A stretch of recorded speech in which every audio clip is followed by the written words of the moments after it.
I-deny niya, i-deny. Pidea, ano masasabi nyo? Did he misrepresent himself sa Pidea, sa... Morales, hindi mo alam kung handwritten mo yan o hindi. Just answer yes or no. Your Honor, kaya nga po gusto ko pong makita yung original, Your Honor. Certified true copy. Sandali lang. Certified true copy na nga ng PDEA yan. Andiyan na, certified true copy. Tingnan mo lang, yung pagkasulat na yan, o sa'yo o hindi. Hindi yung sabihin na, hindi ko po alam. Yes or no lang naman ang sagot yan. Kung sulat kamay mo yan, makita mo naman yung strokes kung sulat kamay mo yan. Your Honor, Your Honor, Mr. Chairman, ako po ay nag-submit ng mga dokumento at pinag-submit ako ng recruitment committee. Sa akin po, kung ano man po yung mga ipinatatama nila o yung mga kulang, yun po yung ibinibigay ko. Ako po yung mga dokumento ko, personal na dokumento ay naroroon po sa opisina, sa IIS. Noong kami po ay pinaalis, maaari po yung mga naiwan doon na mga draft na mga papeles o mga personal na documents ko, ito po yung ginagamit nila ngayon sa akin, Your Honor. Kasi po, sa akin po, hindi po ako makakalusot sa PIDEA, lalo na sa background investigation. Hindi po pwede yan. Kaya nga po kung meron mang mga entries na nakalimutan o merong mga entries na kulang, tinatanong po ito ng recruitment committee. At ito po isinasubmit. Ako po, yung mga dokumento ko po, personal, na naiwan doon sa PIDEA, nawalan po ako ng access. Kaya nga yung pong ginagamit ngayon sa akin na dokumento, hindi ko po talaga masasagot. Dahil ako po mismo, nag-submit po ako, nag-comply po ako, Your Honor. Nag-comply po ako. Yung mga personal documents ko na naiwan doon sa aking mga gamit doon sa PIDEA, ito po yung ginagamit nila sa akin. Kasi yung gaya po hindi naman ginagamit sa'yo. Ginagamit yan, sinabit dito sa committee, certified true copy yan eh. Hindi naman yan panglaban against sa'yo. Ginamit lang ni Senator Jinggo yan para ma-establish yung credibilidad mo. Yun lang naman ang purpose noon. So, sulat kamay mo ba yan o hindi? Yung nandyan? Your Honor, hindi ko po ngayon, Your Honor, i-ano nyo sa akin para mapag-aralan ko. Kaya nga po, hinihingi ko yung original, Your Honor. Kasi, Your Honor, kung maiintindihan nyo ako, Mr. Chairman, naintindihan kita. Okay na, may mga dokumento ako na iwan sa PIDEA, Your Honor. Kaya nga po, nung nag-apply ako, may mga lacking ako na hiningi ng PIDEA. O eto, merong ganito. O, meron ka bang maibibigay na katibayan? Ako po, nagsasubmit naman po ako. Dumaan po ako dun sa sa maingat na pagsusuri, mahigpit na pagsusuri ng PIDEA, Your Honor. Thank you. Senator Jinggoy, no more questions? Mr. Chair, hindi raw niya maintindihan kung handwriting niya ito. Papayagan niyo ba ako mag-request sa kanya kung pwede siya pumirma? Yung kanyang pirma lang para mai-compare ko. Yes, go ahead. You can do that. Yes, Mr. Chairman. Yeah. Pwede po.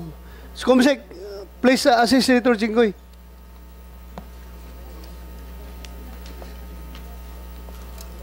I would like to acknowledge the presence of Senator Bongo. Thank you, Your Honor, for coming. You want to... Later. Okay, thank you. Magandang umaga po sa inyo lahat. May hearing din po ako, Mr. Chair, sa Committee on Health.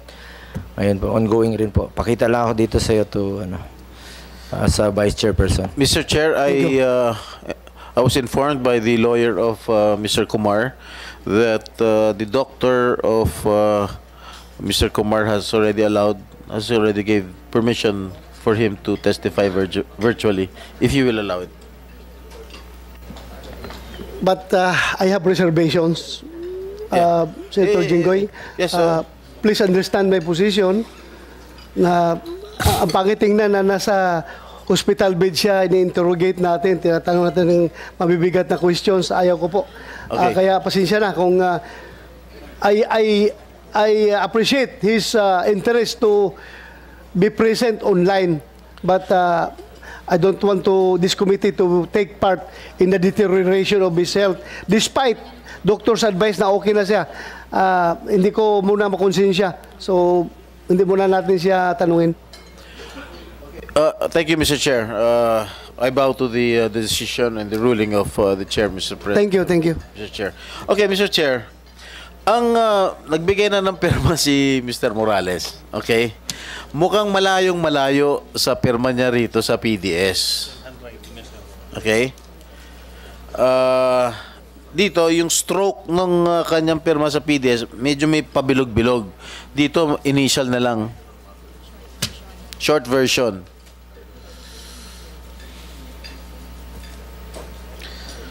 Ibig mo sabihin, itong pirma mo, hindi mo pirma ito?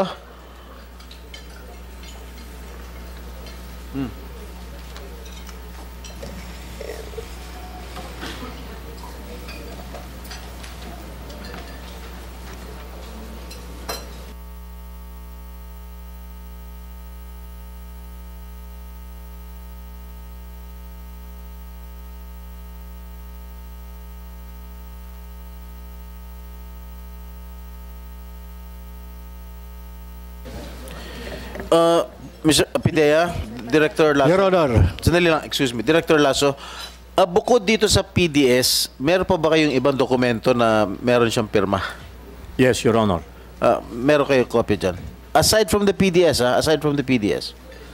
Para may compare ko lang. Yes, Your Honor. Mr. Morales. Your Honor, ganito po yung pirma ko dati. Ba't hindi mo pirman ngayon? Oh, Gayahin mo yung pirma mo. Iniba mo na pirma mo? ito na po kasi yung pirma ko ngayon eh. Kung bakit kahit makita nyo sa okay. Wag na. So, inaamin mo, pirma mo yan? Opo. Ayan. Mr. Chair, Ganyan po yung pirma ko noon. he has admitted that it is his signature. Confirm signature niya. Iniba na lang Yung pirma niya ngayon. yung dalawa na signature sa kanya yun? Iniba niya yung pirma niya ngayon, Mr. Chair. Your Honor, yung initial na yun po na ginagamit ko na po ngayon, matagal na po, ilang taon na kahit na nando pa po ako sa PIDEA eh. Yes. Yun po yung ano, kasi yung isang pirma na mahaba, mahirap ay ano, kung palagi ganun. Mabilisan na pirma lang po yung ginagamit, Your Honor. Well, ako... So, ibig sabihin, Go ahead, Senator Jinggoy. pirma mo to, ha? In-admit mo na pirma mo. Handwriting, so, inaamin mo rin na handwriting mo to. Your Honor, yes. Kanina sabi mo, Hindi, ngayon ko lang po talagang tinitigan, Your Honor. Your Honor. kanina ko pa nga tinatanong sa'yo. Kanina pa nasa iyo to eh. Ngayon, inaamin mo na. Kanina hindi mo inaamin. Ano sagot niya kanina? Hindi ko po matandaan kung handwriting mo to. Ngayon, natandaan mo na handwriting mo. Mr. Chairman, Yes, go ahead. ang importante, merong pagkilala at hindi po yung pagtanggi. Sa akin, nung una talaga, nung bigla natin. Kaya nga, ngayon, yung binigyan niyo ako ng pagkakataon na talaga examinin, Your Honor. Kanina ko pa binigay sa'yo to. Your Honor, kaya nga po, Your Honor, Mr. Chairman, yung mga dokumento, marami akong dokumento na naiwan sa PIDEA doon sa opisina. Kaya nga po, sinasabi ko, yung compliance doon sa mga pagkukulang doon sa dokumento ay na-comply ko po doon sa recruitment committee, Your Honor. Huwag na tayo mag-usap sa compliance. Wala naman relevance yung compliance mo sa PIDEA eh. At tinatanong ko itong PDS. Now that you have admitted that this is your handwriting, that you were the ones who filled up this information sheet. Okay. Were you not aware of question number 25 ito? Ano? Labo eh. Again, inuulit ko. Na-drop ka na from the roll sa PNP and still you answered no. In the negative. Why was that? Your Honor, Please. hindi yan yung official na isinabit ko doon sa PIDEA, Your Honor. Kaya nga hinahanap ko yung original. Kung sinasabi Sandali. Your Honor. Alam mo, huwag mo nang subukan na i-cite kita yung contempt, ha? Pinaiikot-ikot mo kami, pinaiikot-ikot mo itong committee to.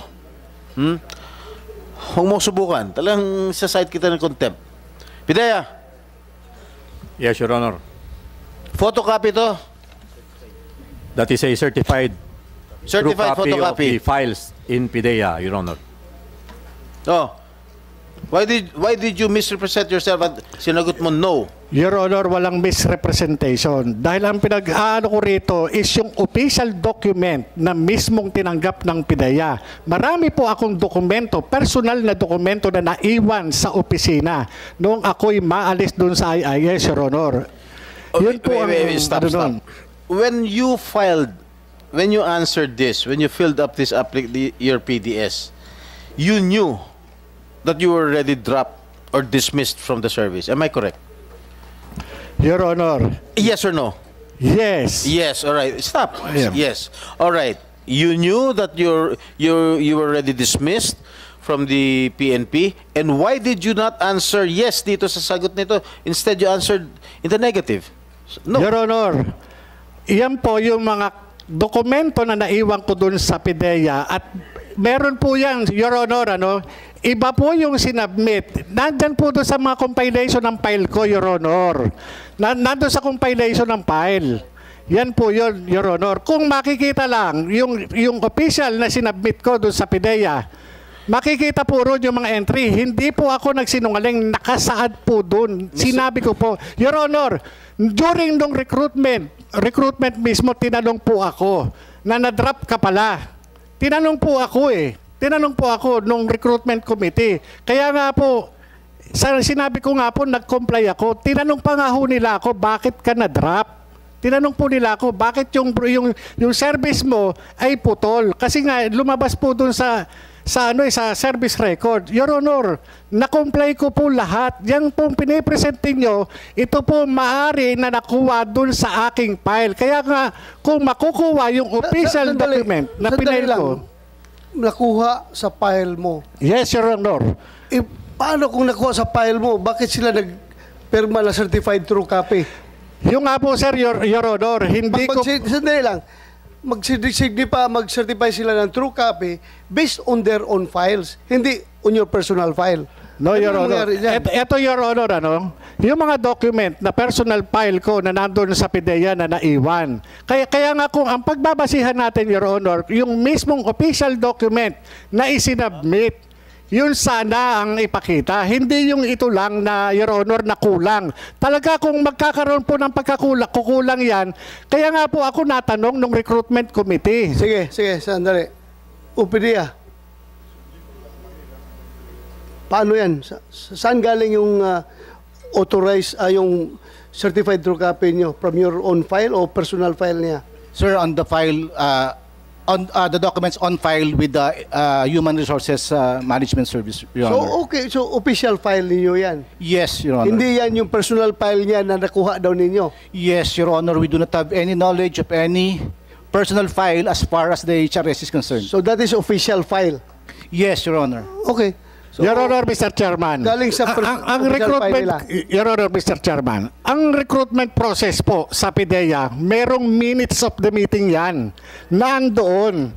Meron po yan. Kaya ako po, Your Honor, ako po ay tuloy mo. binigyan ng pagkakataon, Your Honor, Sige. Bigyan kita ng pagkataon. Sige, tuloy mo. Your Honor, binigyan po ako ng pagkakataon na sumagot doon sa mga katanungan ng recruitment committee. Kaya nga po ako, sinasabi ko, nag-comply po ako dahil nga yung po yung nangyari po noong nagkaroon ng recruitment, Your Honor. Kaya nga, wala mag-question dyan sa compliance mo. Kaya nga na-point ka. Ang tanong lang itong document mo na PDS, yan ang tinatanong ngayon ni Senator Jinggoy. Bakit ka nagsabing no na hindi ka na-dismiss from the service? So yan lang ang simpleng tanong. If you can provide correct explanation, bakit ka nagsabi dyan na no, then maybe this committee will agree with you. Pero kung wala kang mabigay na maganda explanation, kung bakit ka naglagay dyan ng no instead of NA, halimbawa, kung alanganin ka, not applicable, Ganun na lang. No, Your Bakit Honor. no ang nilagay mo dyan? Yung paglalagay ng no na yan, hindi ko po yan nilagay, Your Honor. Sino Yan naglagay? pong- Sandali, sino naglagay yan? Wala po akong nilalagay na ganyan, Your Honor. Ako po, pagka ganyan, yung mga entry po na ganyan, hindi ko po sinasagutan, Your Honor. Kahit in A, sandali. Yung po, Your Honor, Mr. Chairman, yan po, kabilang dun sa aking mga personal file. Kaya nga po nung sinasabi ko nga po, nag-comply ako dahil hiningi po sa akin. Sa katunayan nga po, hiningan po nga ako ng kopya ng service record ng recruitment committee. At doon po, nakalatag po lahat ng aking mga ayun sa serbisyo. Imposible po na papayag ang PIDEA ng mga ganyang entry, hindi po yung ganun. Your Honor, ako po, dumaan ako sa recruitment process. Mahigpit na recruitment process. Ulit-ulit na yung dumaan ka sa recruitment process eh. Yun po yun, Hindi, Mr. tanong ko Chairman. lang sa'yo, ibig mo sabihin hindi ikaw nag-check nitong no? Ha? Ibig sabihin hindi ikaw nag-check nitong no na tinanong sa'yo, have you ever been separated from... Yes, Your Honor. Hindi ikaw nag-check Hindi ng po, no? Your Honor. Hindi po, Your sinungaling Honor. talaga ito. Kaya nga, Your Honor. Mr. Chair, sandali Mr. lang. Chairman. Mr. Chair, tinanong ko kanina kung pirma niya ito. And he already admitted na pirma niya ito. Tinanong ko rin kung handwriting na ito. First question, kanina tinanong, is this your handwriting? Sabi niya, hindi niya maalala. Nung present ko ulit yung kanyang, itong PDF sa kanya, pinag-aralan niya, inamin niya na handwriting na raw niya. Now, he is denying na hindi niya sinagot itong isang question. Eh, sino naglagay ng no? Multo? Your Honor, ito yan yung mga naiwan ko ron.